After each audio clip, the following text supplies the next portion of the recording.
নমস্কার বন্ধুরা, mic with ঋষি চ্যানেলে আপনাদের সকলকে স্বাগত। আজকে চলে এসেছি নতুন একটি এপিসোড নিয়ে। আচ্ছা, ভেবে দেখুন তো, আমাদের এই জীবন যদি বেরঙিন হতো তাহলে কি খুব ভালো লাগতো? নিশ্চয়ই নয়। সাদা কালোময় এই পৃথিবীকে কারোরই ভালো লাগতো না। গাছের পাতা থেকে, সূর্যের আলো থেকে, গাছে ফুল থেকে, ফল থেকে, রাস্তা থেকে, মানুষজন, সব কিছু সাদা কালো হতো। তাহলে রং কতটা গুরুত্বপূর্ণ আমাদের জীবনে আশা করি আপনারা সকলেই বুঝতে পারছেন। তাই রঙের বিষয় নিয়ে আলোচনা করতে আজকে আমাদের সামনে উপস্থিত হয়েছেন খুবই সম্মানীয়, খুবই জনপ্রিয় আর্টিস্ট, ড্রয়িং টিচার, মাননীয় শ্রী পিন্টু দাস। তো পিন্টু দা, তোমাকে স্বাগত আমাদের মাইক উইথ নমস্কার ঋষি চ্যানেলে। সকল মাইক রিসিভ চ্যানেলের যারা সাবস্ক্রাইবার, যারা ফলোয়ার্স, সকলকে ধন্যবাদ। তার সাথে ঋষিকেও জানাই ধন্যবাদ আমাকে মাইক রিসি চ্যানেলে ডাকার জন্য। না না, তুমি যে সময় বের করতে পেরেছো সেটা তো অনেকটাই, কারণ তুমি সারাদিন ব্যস্ত থাকো আমি জানি। তো না, এটা তোমার কথাটা শুনে ভালো লাগলো যে যেটা তুমি করছো, বা আমারও নিজের কিছু মনের কথা জাস্ট সবার সাথে আমি শেয়ার করতে পারো, শেয়ার করার তো একটা জায়গা লাগে। তাই সেইভাবে তোমার সাথে জাস্ট তোমার প্রস্তাবটা শুনে আমার আসা। যাই হোক, ভালো লেগেছে তুমি এসেছো, এটাও খুব ভালো লেগেছে। কারণ অনেকে কি হয়, আসতে সময় পায় না বা যে কোনো কারণে হয়তো হ্যাঁ, হয়ে ওঠে না।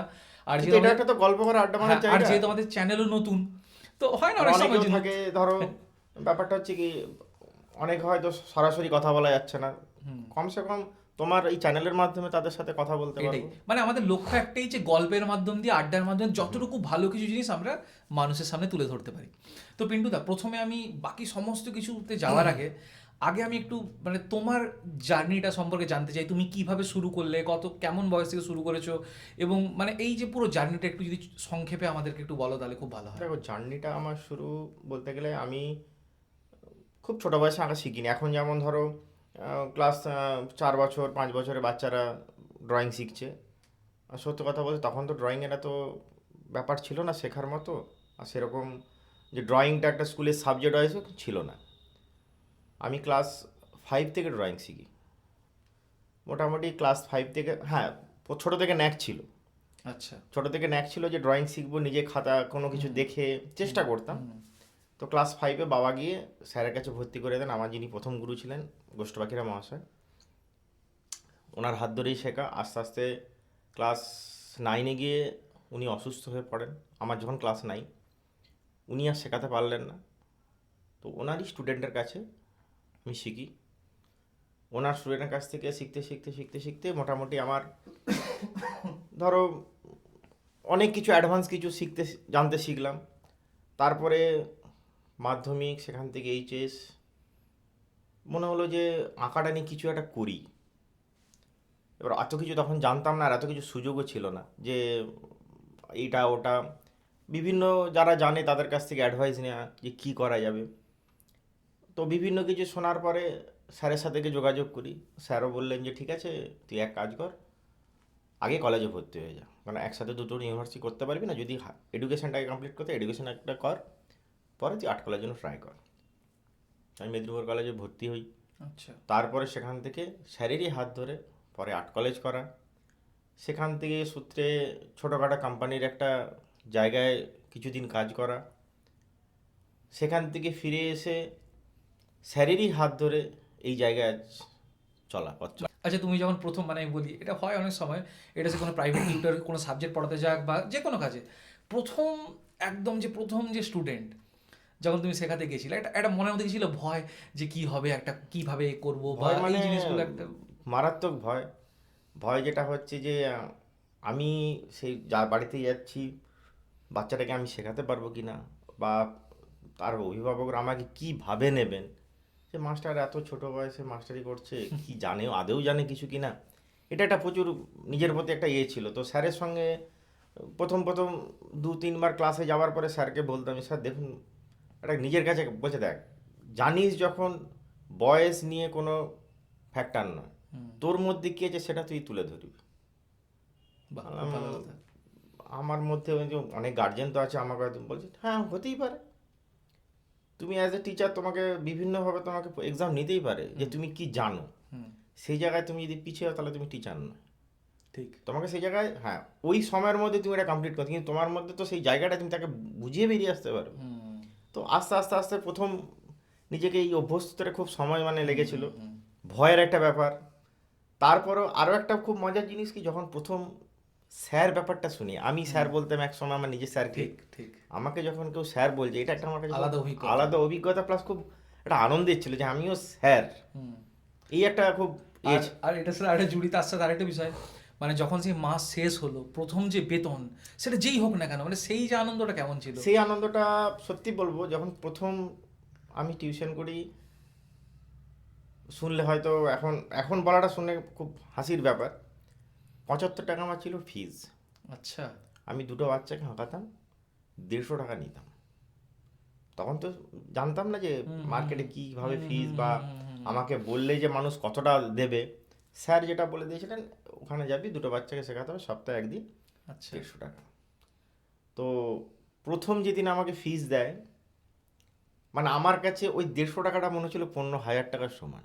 সে তো যে অবশ্যই। নিজের প্রথম ইনকাম, যে আমিও হ্যাঁ যে এটা সত্যি এখান থেকে একটা ইনকামের পন্থা আছে, বা এটাকে আরও বাড়ালে হয়তো আরও ইনকাম বাড়বে, বা এই জায়গাটাকে আরও নিজে ফোকাস করলে, মানুষ বলে না যে একটা জিনিস পাওয়ার পর এটা তার প্রতি জেদ বেড়ে যায়, ঠিক।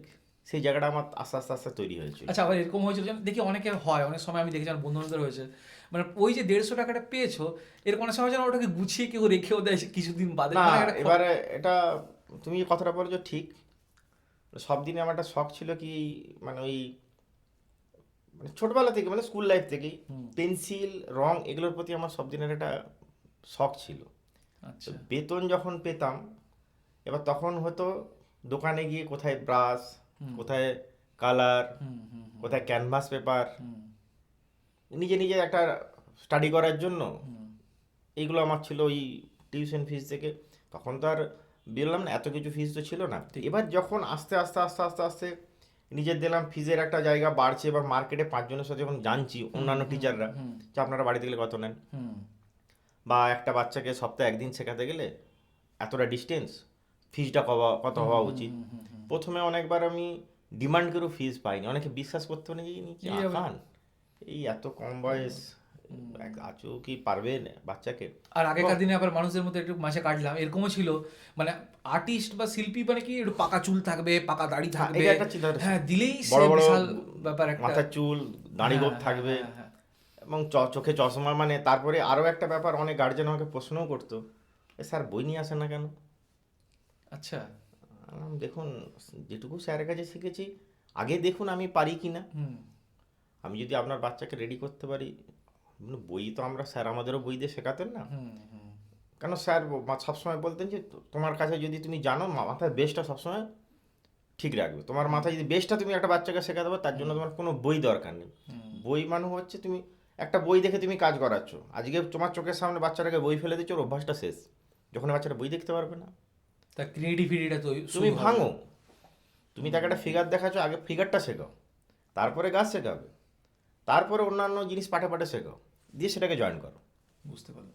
ড্রয়িং শিখতে গেলে সবার প্রথম একদম বেসিক, মানে যেটা একদম দরকার, প্রথম এমন কোন দুটো কি তিন জিনিস দরকার যেটা দিয়েই প্রথম শুরু করাটা উচিত, সে তোমার ইচ্ছে যাই থাকুক না কেন করার?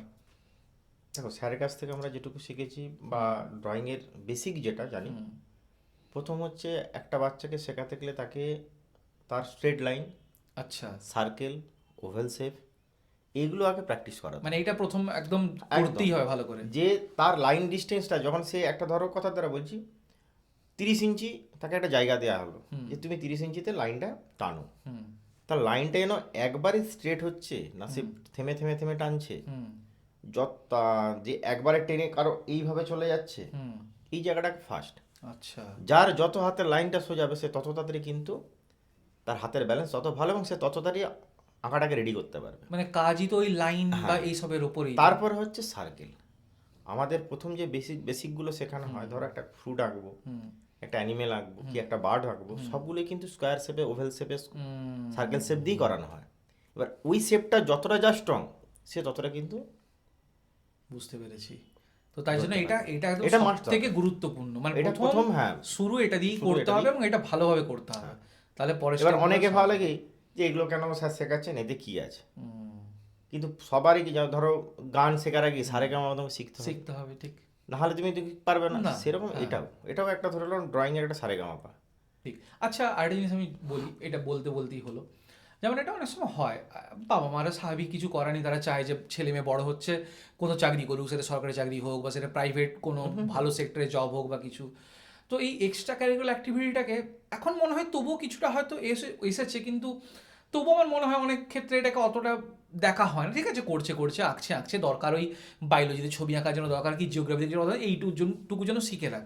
কিন্তু আমি একটু মানে জানতে চাই, এটা দর্শকদেরও তুমি বলো, যে ড্রয়িং শিখে কত কি জিনিস করা যেতে পারে এবং এর স্কোপটা কতটা ভার্সেটাইল, এই বিষয়টা একটু যদি দেখো, সংক্ষেপে একটু। আগে আমরা যে সময় ড্রয়িং শিখেছি বা আগের কথা বলছি, আজ থেকে ধরো 20-25 বছর আগের কি 30 বছর আগে, যতটা না স্কোপ ছিল ড্রয়িংয়ের, তখনও স্কোপ ছিল, হুম।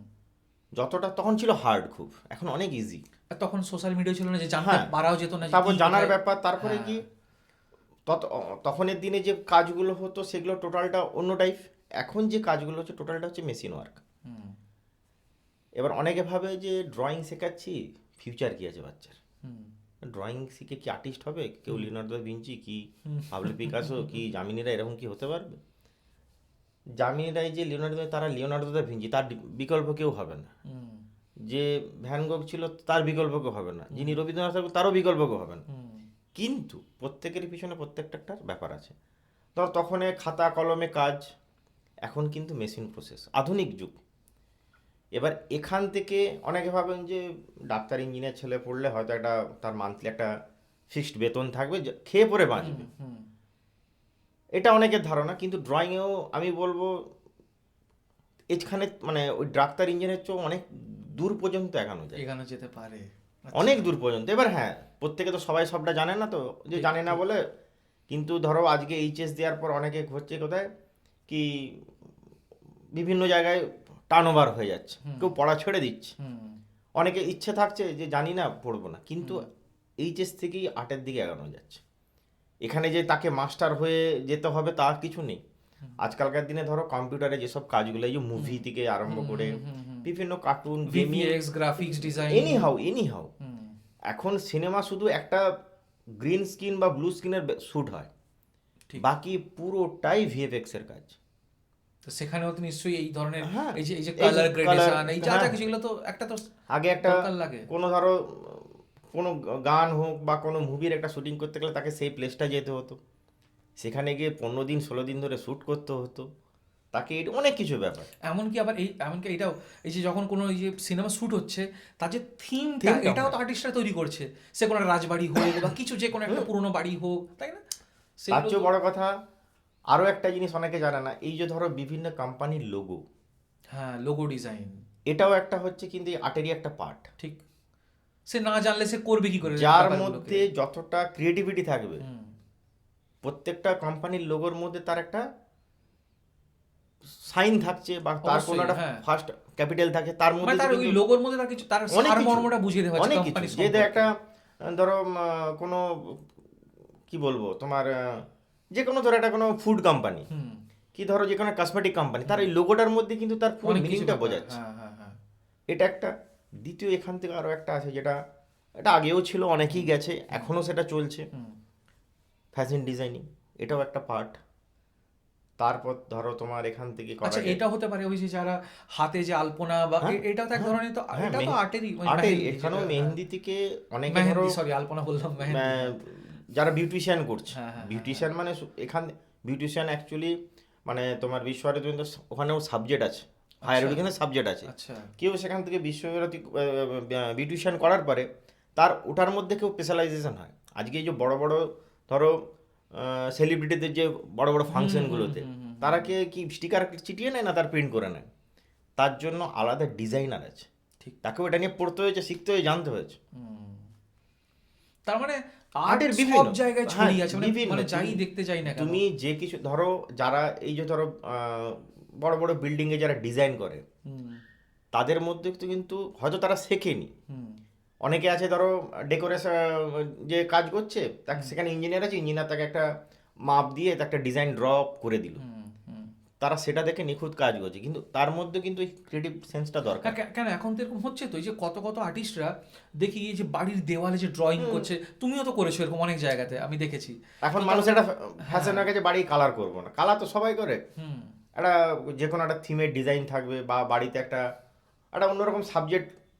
মানে প্রত্যেকটা চিন্তা ভাবনা হ্যাঁ, নিয়ে, বা কেউ হয়তো মিউজিক রুম করছে, তার তার দেওয়ালটা মধ্যে একটা হ্যাঁ, অন্যরকম ভাবে ওই হবে। সাবজেক্টের পরই সে একটা ওইভাবেই কাজ করাচ্ছে। হ্যাঁ, এটা এখন একটা ফ্যাশন হয়ে গেছে। তারপরে এমনকি এই যে বিয়ে বাড়িতে যে ওই যে পালা না কি বলে, যেটাকে ডালি না কি, সেখানে যে আলপনা করে যে হ্যাঁ, বিভিন্ন, এখন বা তো তোমার ওইসব। ধরো বিয়ে বাড়ির যে পুরো, আগে তো বিয়ে বাড়িতে তো বাজার থেকে কুলো এগুলো কিন্তু এখন কুলো, হ্যাঁ, পুরোটাই এগুলো। ধরো হুম, কুলো, গাছকৌটা, ঘট, এটা পুরোটাই এখন কিন্তু যত যে ক্রিয়েটিভ ভাবে কাজ করতে পারছে মানে সব বিয়ের আর্টিস্টিক পিড়ি, ফর্মে হ্যাঁ চলে আসে আর্টিস্টিক এখন। ফর্মে। এবং ফটোশ্যুটটাও যে ওয়েডিং শ্যুট যেটা হয় সেটাও কিন্তু আর্টিস্টিক ফর্মেই হচ্ছে। যে তার ডিজাইনার আছে যে এখানে আজকে আমাদের এই সাবজেক্টের উপরে আপনি একটা থিম দিন, বা ব্যাক স্ক্রিনটা আপনি এইভাবে করে দিন। তুমি যদি ড্রয়িংটা না শিখতে ভাবো, তাহলে কি তুমি আজকে এই জায়গায় যেতে পারতে? মানে তুমি এই উদ্দেশ্যে বাবা মাকে কি বলতে যে এক্সট্রা ক্যারিকুলার অ্যাক্টিভিটিকে, এক্সট্রা ক্যারিকুলার অ্যাক্টিভিটিসে দেখা উচিত না স্যার, জীবনে একটা অঙ্গ হিসেবে দেখা উচিত, যে সেটাও ভবিষ্যতে কিছু না কিছু সময়। এক্সট্রা যে কোনো, আমি মনে করি ধরো যে গান না শেখে, হুম, কে মিউজিক শেখে, কেউ ধরো ভালো তবলা বাজাতে জানে, হুম, তার এটা কিন্তু একটা জীবনের পার্ট হওয়া উচিত, লাইফের একটা মেন জায়গা। কারণ আমি এটা জানি, হুম, তুমি ঋষি, ওটা যেমন একটা তোমার পরিচয়, এটাও তোমার একটা কিন্তু আলাদা একটা পরিচয়। তুমি যখন বাইরে বেরোবে যে আমি গিটারিস্ট, হুম, কি মিউজিশিয়ান, কি আর্টিস্ট, কি ডান্সার, হুম। এটা যেন তোমার সেকেন্ড পরিচয় হয়। তার মানে তুমি এটা বলতে চাইছো যে যে শুধু মানে এক্সট্রা ক্যারিকুলার অ্যাক্টিভিটিতে ভর্তি হলাম, খামখেয়ালি ফলার মতো করে করলাম, সেটার থেকে উচিত সেটাকে সিরিয়াসভাবে করা। মানে একদম, মানে সেটাও জীবনকে পাল্টে দিতে পারে। অবশ্যই। প্রথম ছবি মানে, মানে পৃথিবীতে এরকম বহু বছর আগে বা যেদিন হোক না কেন, প্রথম একটা ছবি, আহ, যেই ছবি ধরে নেওয়ার কথা বলছি, কোথাও আমরা পেয়েছি, বা এরকম কিছু কি কোনো ইতিহাস আছে মানে ছবি সংক্রান্ত, বা যেখান থেকে এই ছবির প্রচলন বা এই সমস্ত কিছুর সৃষ্টি দেখো, হয়েছে বা কিছু? পুরোটা তো আমার মানে বিভিন্ন জায়গায় বিভিন্ন কিছু, আমি যেটুকু ধরো বই বা যেটুকু ধরো আজকাল গুগল বা এই সব জায়গা থেকে যেটুকু জেনেছি, হ্যাঁ এরও একটা ঘটনা আছে, কাহিনী আছে, সবারই তো একটা শুরু থাকে। হুম, আমরা ধরো আজকে ধরো এই যে ধরো তুমি ধরো মিউজিকের মধ্যে আছো, হুম, হুম, হুম, এরও দেখা যাবে কোনো না কোনো একটা যুগের ঠিক, সূত্রপাত থেকে আজকে সেটা, একদম, তখনের দিনে হয়তো একদম। অন্যরকম ব্যাপার হ্যাঁ, ছিল, হ্যাঁ, এখন হ্যাঁ। একটু এই। তো যেটুকু আমি জেনেছি যে বহু বছর আগে যে ছবি, তখন তো আর কাগজ কলম ছিল না, তখন এত দামি রং পেন্সিল ছিল না। হুম, তখনকার দিনে মানুষরা ধরো গুহার মধ্যে আচ্ছা, তারা আঁকতো, এবং তাদের মধ্যে রং যেগুলো ব্যবহার হতো খনিজ পদার্থ, খনিজ দ্বারা রং, আচ্ছা, বা লাল মাটিকে তারা বিভিন্ন কিছু জিনিস দিয়ে হুম, তারা ওই রং প্রস্তুত করতো। হুম, তো যেটুকু আমার যেটুকু জানা যে বহু বছর আগে তোমার আফ্রিকার হুম, ব্রহ্মোস গুহাত, আচ্ছা, ঠিক আছে, তো ওখানে ছবি আঁকার এরকম কিছু নিদর্শন পাওয়া যায়। আচ্ছা, সেই নিদর্শনটা পাওয়া গেছে 2011 সালে, আচ্ছা, 2011 সালে 11 সালে, খোঁজ হ্যাঁ করতে খোঁজ গিয়ে। করতে গিয়ে আচ্ছা, প্রত্নতত্ত্ববিদরা তারা খনন কার্যের ফলে একটা শিলা পায়, আচ্ছা, ঠিক আছে, সেই শিলাতে দেখা গিয়েছিল লাল রঙের কিছু আঁকা, আচ্ছা, কিন্তু যখন সেই শিলাটাকে তারা আনুমানিক একটা করেছে যে প্রায় প্রায় 70 থেকে 73 বছর, 1000 বছর আগের, আচ্ছা, 70-73 হাজার বছর। 1000 বছর আগের। বাপরে বাপ। যে তারা এটাই ভেবেছিল, তখনকার দিনের আঁকার এখনকার দিনের আঁকা তো আর সেরকম ব্যাপারটা হুম, নেই। হুম, হুম, তো সেই হিসেবে তারাই মানে আমরা যেটুকু জেনেছি যে সেই হিসেবে যে প্রাচীনকালে একটা আঁকার একটা ব্যাপার ছিল। আচ্ছা, তার মানে এবার আস্তে আস্তে সেইখানে হ্যাঁ, এবার এইবার বলি হুম, তখনকার দিনের আঁকার একটা যে গুণ, তো তারা যে আঁকা হতো, যেটা প্রত্নতত্ত্ববিদদের মতামত, হুম, হুম, হুম, যে তারা বলেছে যে তারা আঁকার মাধ্যমে তাদের সমাজের বৈশিষ্ট্য, সৃজনশীলতা, ঠিক আছে, আচ্ছা, আচ্ছা, বা তারা ওই আঁকার মধ্যে দিয়ে কথা বলার কোনো চেষ্টা, মানে এরকম তারা একটা অনুমান করেছে। হুম। যেটা আমরা অনেক সময় ইতিহাসের বইতে হ্যাঁ, আমরা তো যে আমরা পড়ে, বিভিন্ন গুহা হ্যাঁ চিত্রে পড়েছি না এই হ্যাঁ হ্যাঁ। সেরকমই তার একটা সভ্যতার মধ্যে তারা কিছু একটা তুলে ধরতে চেয়েছে, মানে আচ্ছা, এটাই জাস্ট আমার যেটুকু জানা। বুঝতে পেরেছি। বাহ, খুব ভালো জিনিস। আচ্ছা, আমাকে আমি আরেকটা জিনিস যেমন আমার খুব জানার ইচ্ছে আছে। আমরা সচরাচর প্রায় দেখতে পাই বা দেখি যে মোনালিসা, এই এই নামটা মানে আমার মনে হয় কম বেশি মানে বিশ্বের পৃথিবীর প্রায় অনেকেই জানে যে মোনালিসা এই যে কথাটা, কেন ওনার যে ছবি, যে ব্যাপারটা, যেটার নাম বা কিছু, মানে এই এই বিষয়টা মানে একটু যদি আমাকে বলো, মানে আমার তো জানা নেই সেইভাবে যে। দেখো মোনালিসা, মানে আমি যেটুকু লিওনার্দো দা ভিঞ্চির এতে পড়েছি, হুম। মোনালিসা 1503 থেকে 6-এর মধ্যে, মানে ওনার এতে লেখা যে উনি আচ্ছা করেছিলেন। এবং মোনালিসা একটা লিওনার্দো দা ভিঞ্চির এমনই ছবি, মানে সারা ওয়ার্ল্ডের এর দ্বিতীয় নেই, আচ্ছা এর দ্বিতীয় কোনো ছবি নেই। প্লাস অনেকের মতে আছে যেটা দেখা গেছে যে এটা না 2000 বলছি 1503-6 নয়, হুম 1517 সালে। আচ্ছা ঠিক আছে, এবার এটা বিভিন্ন তর্ক বিতর্কের ব্যাপার আছে, কারণ ওটা একটা তো লং টাইম, পার্টিকুলার জানে না যে এটা কোন কখন কোন সময় কিভাবে কি হয়েছিল। তো যেটুকু আচ্ছা আমরা ওই আচ্ছা ঐতিহাসিকদের মত থেকে জানা। হুম এবার এখানে একটা মজার ব্যাপার আছে, এটা তুমি হয়তো জানো কি না জানি না, হুম। মোনালিসার ছবিটা কিসের জন্য বিখ্যাত কি জানো? আমি তোমাকে জাস্ট একটা থ্রো করলাম। কিছু একটা শুনেছিলাম কি চোখের কিছু একটা ব্যাপার ট্যাপার আছে, মানে আমার অতটা একটা জানা জিনিস নেই সেরকম দেখবে, ভাবে। এটা এটা খুব অনেকে হয়তো জানে না বা হ্যাঁ অনেকে জানেই হয়তো। হ্যাঁ হ্যাঁ।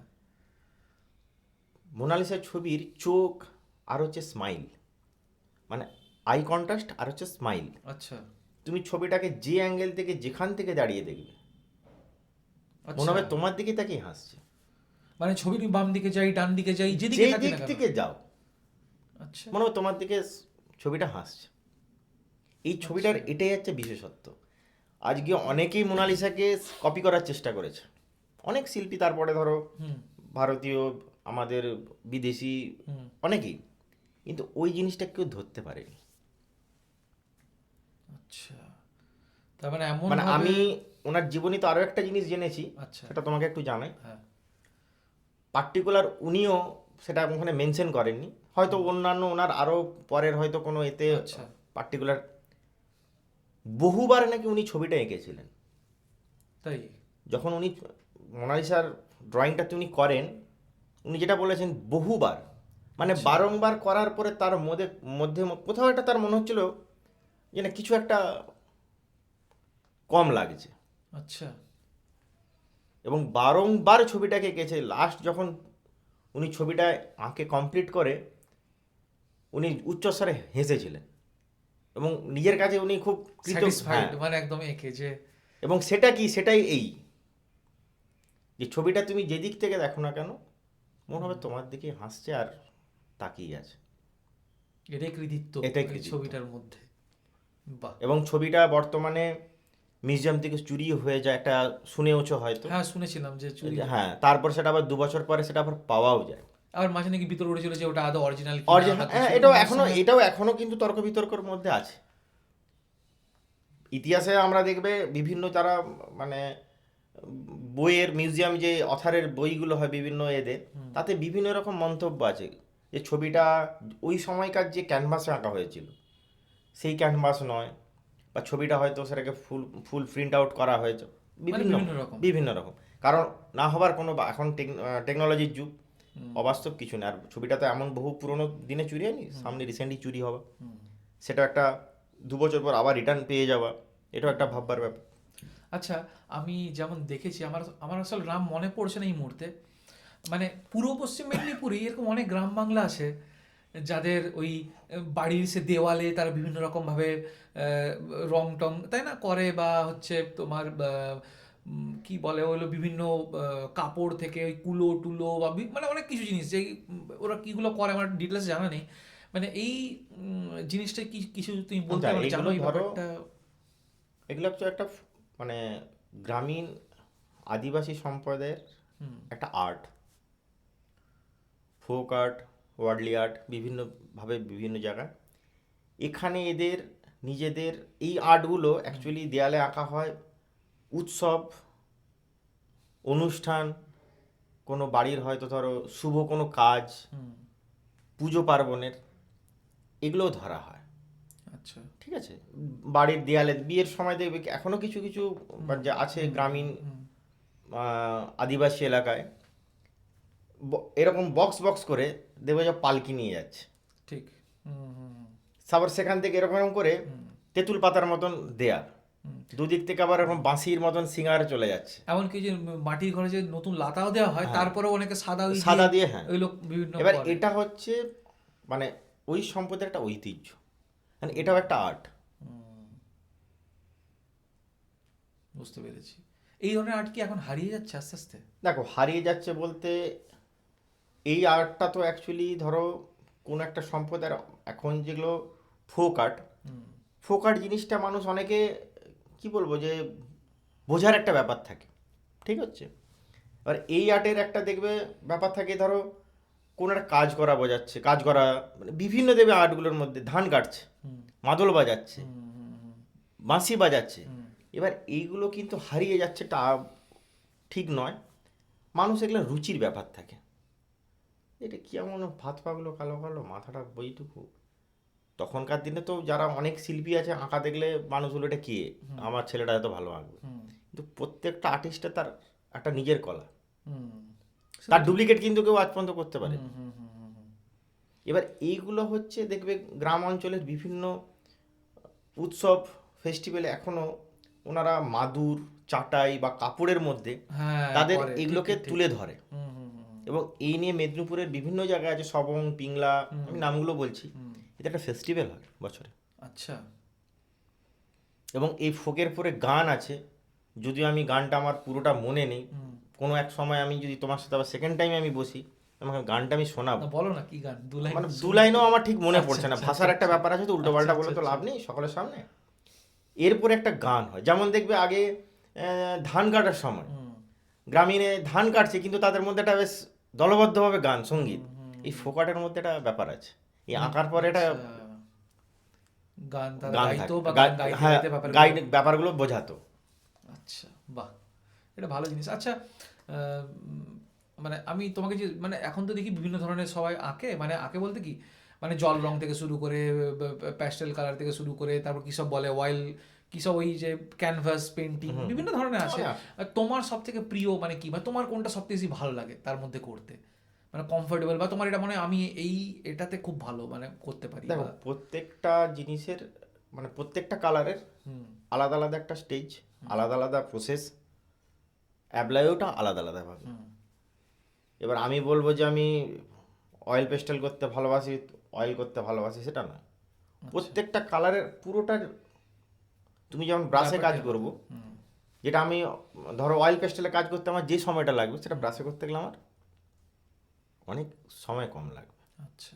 এবার অয়েল পেস্টেলে ধরো, যে অনেকে বলে অয়েল পেস্টেলটা ফেস টানা যাবে না, সময় সাপেক্ষের জিনিস, কেন ফেস হবে না?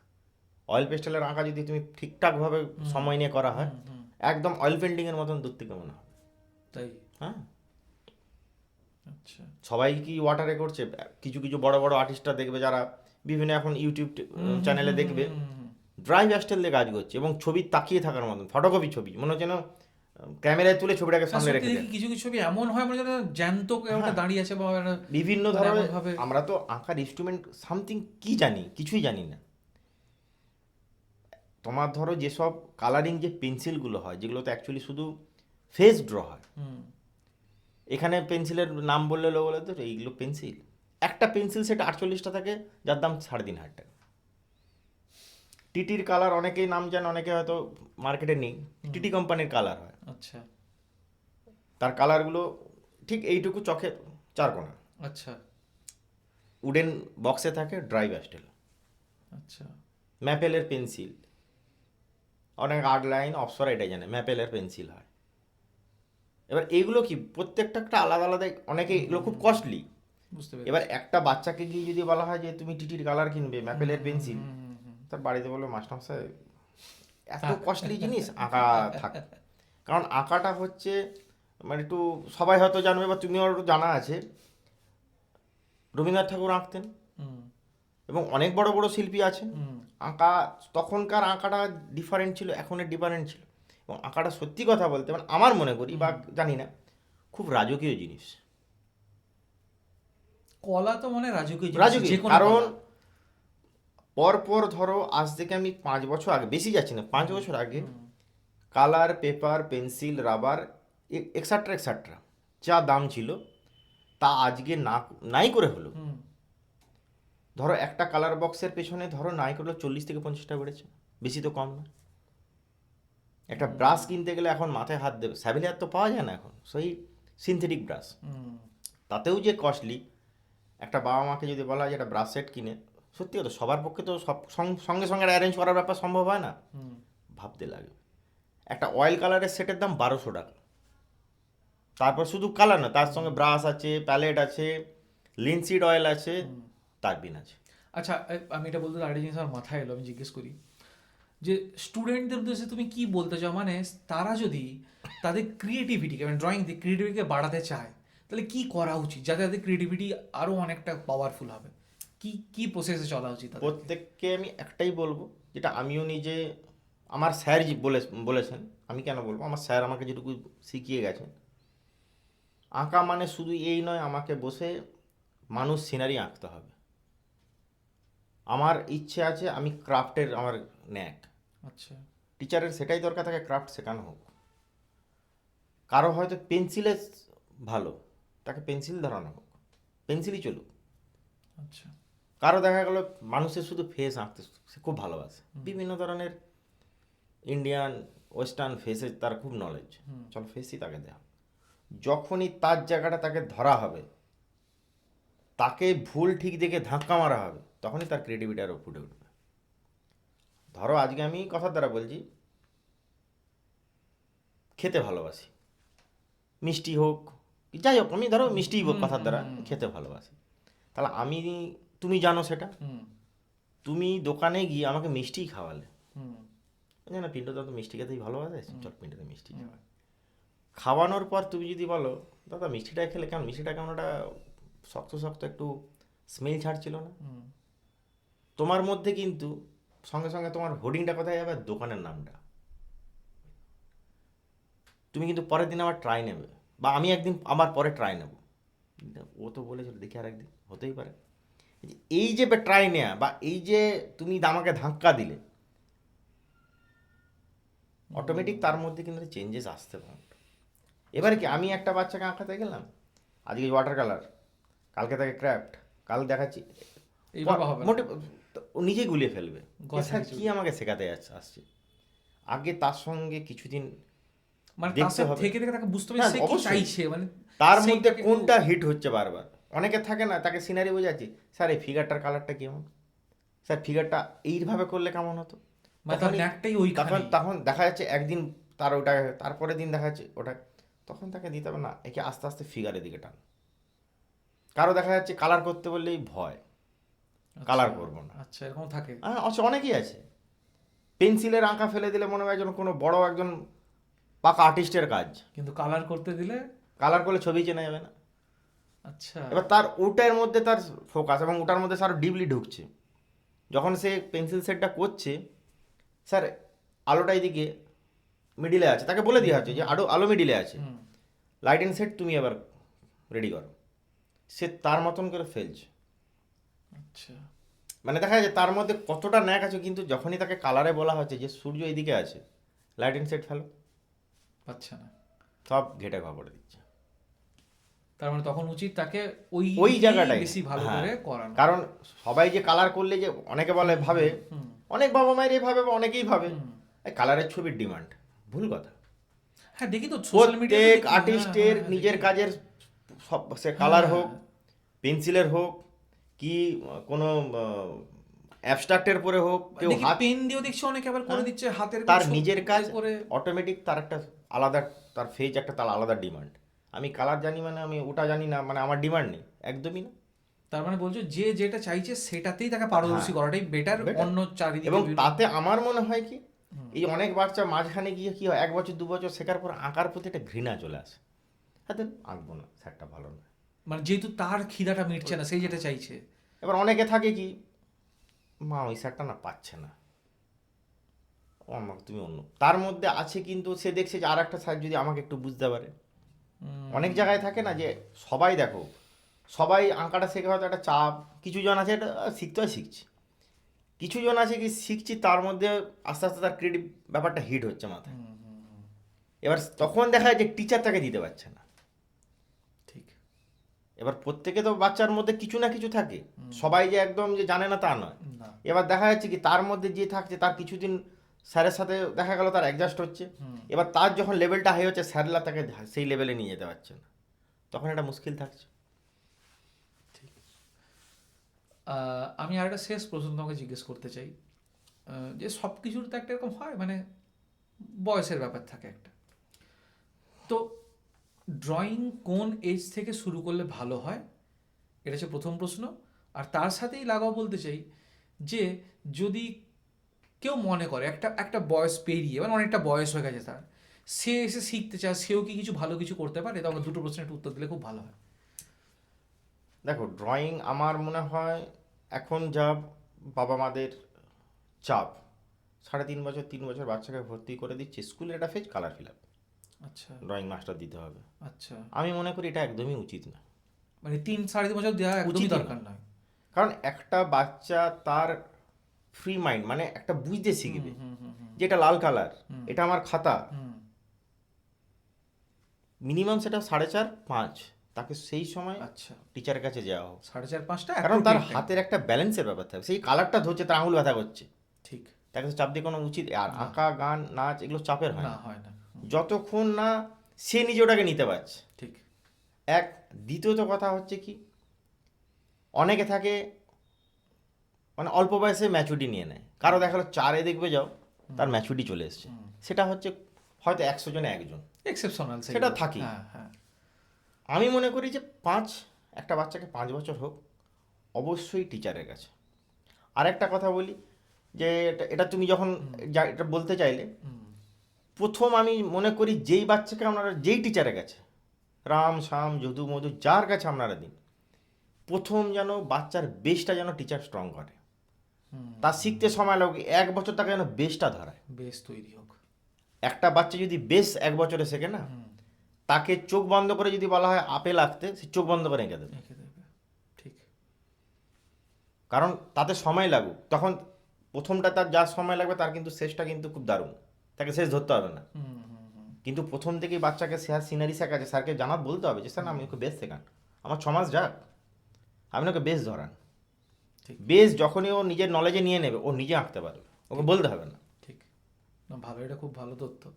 আর যেটা বললাম যে আর বেশি ড্রয়িং শেখার আরও একটা কথা যেটা তুমি বললে, দেখো ড্রয়িং শেখার তো ড্রয়িং কেন, আমি কোনো কিছু জিনিস শেখারই শেষ নেই, তুমি যে কোনো বয়সে যে কোনো জিনিস শিখতে পারো। এবার একটা হচ্ছে ড্রয়িং, আমার মনে হয় তুমি বললে না যে কেউ হয়তো জানে না প্রথম থেকে, একটা এজে এসে, হ্যাঁ, ধরো না 25-30 বছর বয়সে কেউ বলে আমি শিখবো, সেও শিখতে পারবে, সেও কি শিখে আর্টিস্ট হতে পারে বা টিচার হতে পারে। হ্যাঁ একদম একদম। এবার কেন বলছি, ধরো একটা 5 থেকে যে বাচ্চাটা শিখছে, শিখতে শিখতে শিখতে শিখতে 10 থেকে 15, আস্তে আস্তে তার ব্রেনটা ম্যাচুরেট হচ্ছে, ঠিক আছে, সে এনভায়রনমেন্টের যে ধরো ন্যাচারাল জিনিসগুলো সেটা কিন্তু সে বয়সের সাথে সাথে শিখতে শিখতে যাচ্ছে। এবার যেটা 25 বছর, তার কিন্তু বাস্তব জ্ঞানটা স্ট্রং, যেহেতু সে এডুকেশন লাইন তার শেষ, হাতের ব্যালেন্সও স্ট্রং। এইবারে তার যেটা মেন হচ্ছে, তাকেও শিখতে কিন্তু হবে, তাকে শিখতে কিন্তু, যেটা একটা বাচ্চাকে ধরো 10 বছর সময় লেগেছে, তাকে হয়তো সেই জায়গাটা আমার 4 বছর লাগবে, যেহেতু সে যথেষ্ট ম্যাচুয়েট। এইবার একটা জিনিস, এই যে 10 বছর যে বাচ্চারা ধরো কালার যেগুলো স্টেপগুলো শিখেছে, সেটা হয়তো 3 বছর আমি তাকে সব দিতে পারবে না, সে নিতে পারবে না, তাকে যে কোনো একটা ফেজে যেতে হবে। ঠিক। হয় রঙে, নয় পেন্সিলে, হয় পেনে, যে কোনো একটা স্পেশালাইজ, ওই অল্প সময় এত কিছু সম্ভব না শেখা। কিন্তু সে যে আঁকতে পারবে না বা সে গিয়ে কাউকে শেখাতে পারবে না, এটাও ভুল, সে পারবে। বাহ। কারণ সে তো বেসিকটা তাকে একটা, তোমাকে ধরো আমি আজকে ধরো একটা বেসিক শিখিয়ে দিলাম, পরের দিন দিছি সার্কেল দিয়ে 5টা ফল করো, তুমি বেসিকের একটা জিনিস আঁকা শিখে গেলে, যে সার্কেলটা শিখে গেলে, তুমি অটোমেটিক নিজে মাথায় খেলে তুমি 5টা ফল করে নিতে পারো, তাহলে তোমার কি বাস্তব জ্ঞানটা স্ট্রং আছে, অটোমেটিক সেও সেই একই জিনিস অ্যাপ্লাই করে। তাছাড়া এইটা থেকে এটা মানে আমি এটা এই জন্যই বলছিলাম, এরকম অনেক সময় থাকে, অনেকেই হয় হ্যাঁ, যে অনেক সে বয়স কালে একটা সময় বাড়িতে সেই অবস্থা ছিল না, সে শিখতে পারেনি, সে হয়তো প্রচুরভাবে টিউশন পড়াচ্ছে, আমারই দুজন স্টুডেন্ট আছে। হ্যাঁ, তো সে রোজগার করছে, সে চাইছে আমি হব, তাহলে এটা থেকে আশা করি এই কথাটার দ্বারা আমাদের জেনারেশন যে যারা এইভাবে ভেবেছে যে না আমি এই বয়সে পারবো কি না বা কিছু, তার মানে তারা শেখার একটা কোনো বয়স হোপ নেই। পেলো যে না সম্ভব, শেখার আমিও করতে সবসময়। পারবো। আর আমি একটা মনে করি যে একটা স্ট্যান্ডার্ড এজে গিয়ে কেউ যদি শেখে, আঁকাটা দেখো, কারো শখ থাকে, কারো তাগিদ থাকে, হুম, বিভিন্ন ব্যাপার। কেউ যদি বলে শখে আমি শিখবো নিজের কাজের জন্য, আমি বললাম আঁকাতে অনেক মাইন্ড ফ্রেশ থাকে। সে তো অবশ্যই, অফ টাইমে যেমন মিউজিক, তুমি একটা কোনো টাইম তোমার মুড অফ, তুমি বসে বসে কিছু বাজালাম, কিছু শুনলাম, অটোমেটিক মাইন্ডটা ফ্রেশ। আঁকাও সেম জিনিস। ঠিক। তুমি একটা একা বসে আছো, তুমি ওই একা বসে থেকে যে কাজটা তুমি করেছো, সেটা তুমি যদি পরক্ষণে বসো না, সেম কাজ দাঁড়াবেই না। তুমি ভাবতে পারো এটা কী করে আমি বার করলাম। ঠিক। কারণ যতক্ষণ না তোমার হার্টের সঙ্গে ওই হুম, হুম, পিকচারের হুম, একসাথে একটা জায়গা হচ্ছে, হচ্ছে কিছু। ততক্ষণ ওটা হবে না। না, যাই হোক, আজকে তোমার সাথে মানে আড্ডা মারতে হতে, গল্প করতে হতে মানে অনেক কিছু জানতে পারলাম, এবং আশা করি আমাদের শ্রোতারা বন্ধুরাও নিশ্চয়ই শুনলে ওরা অনেক কিছু জানতে পারবে। অনেক প্রশ্ন আরো থেকে গেল, কিন্তু এটা অনেকটাই বড় হবে আরো করতে গেলে। নেক্সট আবার অবশ্যই হ্যাঁ, হবে। তো তাই জন্য আর বেশি এগোলাম না, আবার নিশ্চয়ই কোন একটা দিন আবার বাকি যত প্রশ্ন থেকে একদম, গেল একদম, একদম। সেই দিন তখন হবে। যাক, তোমাকে আবার অসংখ্য ধন্যবাদ আসার জন্য এবং আমাদের এত সুন্দর তথ্য তুলে ধরার জন্য। তোমাকেও ধন্যবাদ জানাচ্ছি। আমারও খুব ভালো লাগলো যে তোমারও মধ্যেই যে এই জানার জিনিসগুলো ছিল, বা তুমি হয়তো তোমার চ্যানেলের মাধ্যমে যে গার্জেনদের বা তোমার আরও যারা আছে Viewers যারা তাদেরকে আছে, তুমি হ্যাঁ। জানাতে পারবে। আর ক্যামেরার ওপারে যারা আছে তাদেরকে বলছি, জানি না আমি কতটা ভুল বলেছি, কতটা সঠিক বলেছি, যেটাই আপনারা মনে করবেন, কমসে কম নিজেদের মনের যে প্রকাশটা সেটা কিন্তু কমসে কম জানাবেন, এই চ্যানেলের মাধ্যমেই জানাবেন। এতে কি হবে, আগামী দিনে আমি মনে করব আমার কোনো জায়গায় একটা ভুল আছে, সেটাকে আমি নিজে স্ট্রং করার। অবশ্যই, মানে আমিও চাইবো এটা যে কমেন্ট বক্সে যদি মনে হয় কোথাও দেখো, যে- মানে ব্যাপারটা আমি এটা মনে করি যে সবাই যে সব জানে বা কিছু না, যদি মনে হয় যে না স্যার এখানটা আপনি ভুল বলেছেন, বা পিন্টুদা আপনি মনে হয় এখানটা একটু এইটা এইটা মনে হয়, আমার মনে হয় এটা ঠিক হতো, নিশ্চয়ই কমেন্ট বক্সে জানিও। কারণ সকলের প্রত্যেকে- কাছ থেকে তো কিছু কিছু জানার থাকে। ঠিক। আমি জানি বলে আমি যদি একাই বলবো আমি সব জানি, তাহলে ওটা একদমই বলবো মানে রং। অবশ্যই। কারণ আমার চেয়েও অনেক জ্ঞানী আছে, অনেক মহাজ্ঞানী আছে। আমি চাই যে কমসে কম আমার ভালো দিকটা, খারাপ দিকটা একটু যদি কমেন্ট বক্সে সবাই বলেন, অবশ্যই। আমি খুব খুশি। এবং যদি আপনাদের মনে হয় যে আরো কি কি প্রশ্ন জিজ্ঞেস করলে ভালো হতো, যদি তাহলে থাকে আমি সেইগুলো তাদের সঙ্গেও একদিন ডিবেটে বসবো একদম যে সেগুলো জানাবেন, সেগুলো বলবেন, তাহলে সেই বিষয় নিয়ে আমরা আলোচনা করব, আমরা সেই সব বিষয় নিয়ে তুলে ধরার চেষ্টা করব। যাই হোক, আজকের আমাদের এপিসোড আমরা এখানেই শেষ করছি। দেখা হচ্ছে আবার পরবর্তী এপিসোডে নতুন কিছু বিষয় নিয়ে, নতুন কিছু টপিক নিয়ে। সকলে ভালো থাকবেন।